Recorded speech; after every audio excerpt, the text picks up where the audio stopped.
Hey guys, welcome back. So today I wanted to talk about jobs. It is probably one of the top things that people come to me with when we do a session, whether they are unhappy in their current job, are looking for a new job, are looking at potentially shifting into a different position. And so I think there's a couple of things that we need to address before we get into what I call the five levels of alignment. So obviously the first one is the majority of us need a job.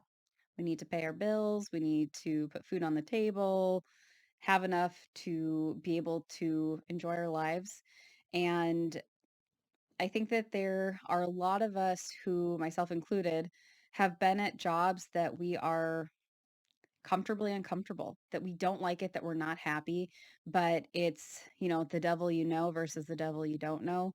And we're willing to stay and put up with things either because we just don't know what else to do, or like in my case at my old job, I had a lot of really plushy benefits. And it on paper, it seemed like, the obvious thing to do was to stay at this job because I was so financially set up as far as benefits, stock options, you name it. I had like a month's worth of vacation.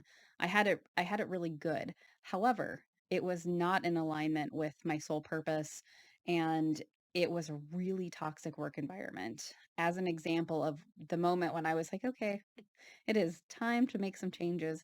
I was driving home from work. It had been a particularly bad week, a particularly bad day, and there was a car that almost hit me, and it would have been a really bad accident.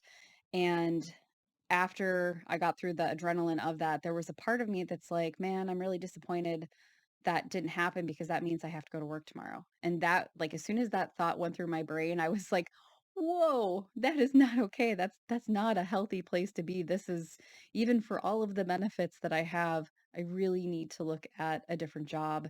And so a lot of times when we think that we're trapped, it is because we have created our own cage, and we will allow comfort to dictate our limitations. And so just a reminder that a lot of times, obviously you need a job, you can't just abruptly quit, but there are so many people that I have known, whether it's friends and family, significant others, as well as when my clients kind of share this stuff with me, that instead of stay stuck in the feeling of being trapped. And so just a reminder, you don't have to just abruptly leave your job if it doesn't end up being a good fit, that there are a lot of ways that you can navigate this that give you options. So, with that, I created the five levels of alignment for job. This was something that when I was in meditation, my guides came through and like rapid fired all of this for me. And I was like, well, this is actually very helpful. So I figured I would do a video on it.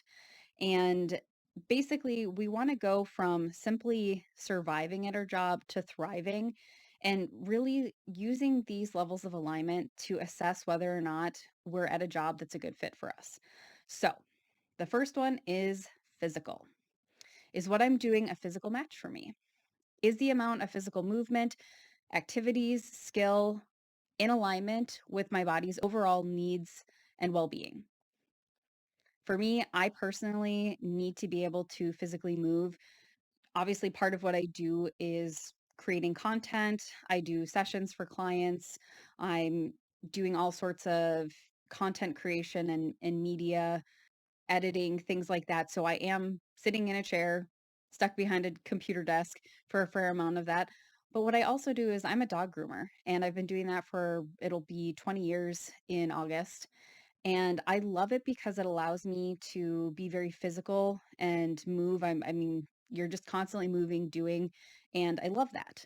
So that's something I know for me, I would never be able to just sit and be at a computer for like 40 hours a week. I would go crazy. So that is something that you should take into account whether or not that meets your physical needs. There are some people who love sitting and being very zen at a desk. They maybe have their crystals and their plants and have created an environment where that's not an issue for them. But I know for me personally, I would not be happy with that.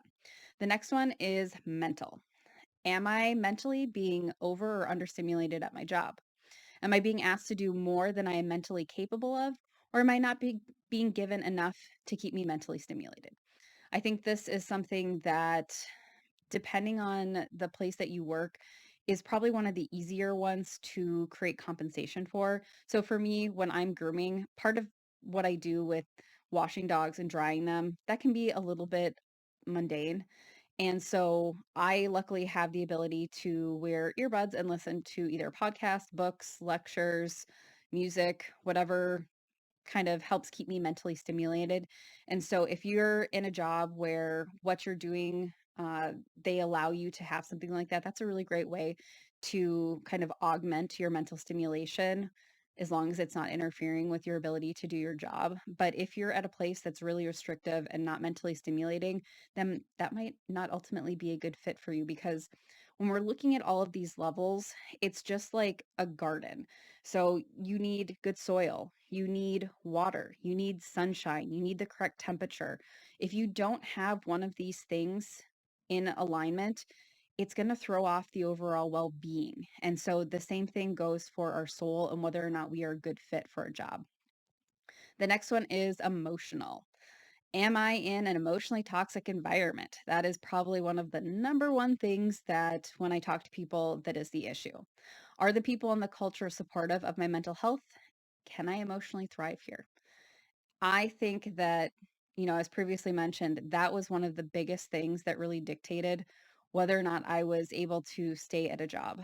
Um, I have been at places where there was workplace bullying, just poor overall toxic culture, things like that, that really made it incredibly difficult, especially as somebody who is highly sensitive. I'm an empath. I am highly sensitive. I feel everybody's everything. And so to be in an environment like that is really challenging for me. And yes, there are plenty of things that you can do to kind of help protect yourself with your energy or field, crystals, plant. There's all sorts of things. However, ultimately, you don't want to stay in a toxic work environment. That impacts your physical well-being, your mental well-being, your emotional well-being.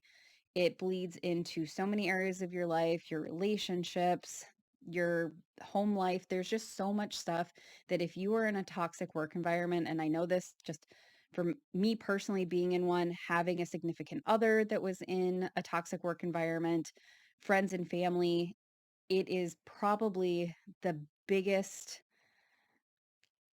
impactor when something isn't going to work out long term as far as a job. The next one is just assessing the general soul's needs. Is this job fulfilling my soul's basic needs? What do I enjoy doing as a soul?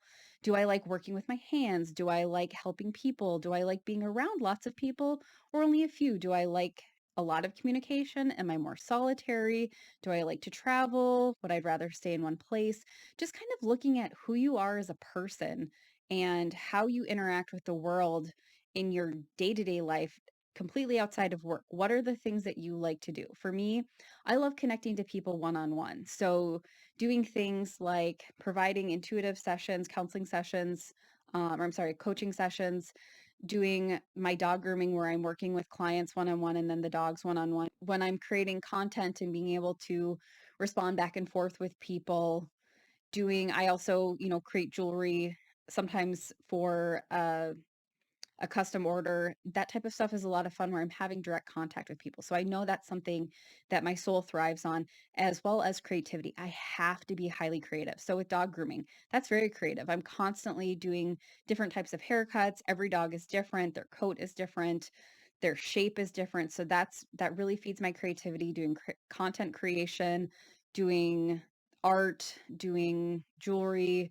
I mean, there's so many things. So I know for me, I need personal interaction on more of a one-on-one basis, and I need to be creative. Those are things that are non-negotiable for my ability to thrive in whatever job I'm in.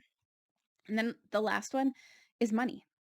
Am I being fairly compensated for the work that I'm doing? Is the money worth the sacrifices I'm having to make in the other areas of alignment? Money is a physical representation of your energy. Is it an equal input for your output? If you're left feeling incredibly drained, then it's probably not an equal exchange. And that's something that you realistically have to look at. You know, when we have a job where we are basically giving ourselves away and we're not being really compensated for what we're doing, that is really out of alignment. And I think, I would say probably most of us have experienced that at one point or another. I know when I was a manager previously for the old owner, I was putting in so much time and effort. I would be staying working crazy hours that the reality is I wasn't being compensated for. And so understanding where my time and energy was going and how that was feeding my overall well-being was really impactful. And again, I kind of talked about this in my video, my Phoenix Year video, where with the loss of my mom, it just made me realize how much of myself I was giving away. And you really have to assess, you know, monetarily, are you being supported? Because that's a reality of this 3D physical world. We have to pay our bills. We have things that we need that money for, and we want to make sure that the input and the output are matching and that we are able to thrive in our life. And so having all of these different levels of alignment correct and that our job fits into what those needs are, I think is really important. I mean, basically, you're more than likely working at least 40 hours a week. And if you're unhappy and if your needs are not being met, again, like that garden analogy, if things are out of alignment, you're not going to thrive as a person. And we want to go from merely surviving to thriving whenever possible. And there are times that, yes, we're going to be in survival mode, but for the most part, we want to be thriving. We came here to have a human experience and we want to thrive in that experience. So hopefully this video was helpful. You can always take this information, meditate, make the changes you need. If you feel like you need more support, obviously I offer coaching sessions. You can go to my website, dianadunbar.com, set up a free consultation or directly book a session with me. Otherwise, I hope that you found this helpful. Please like, share, and subscribe, and I will see you in the next video. Thank you so much. Love you guys. Bye.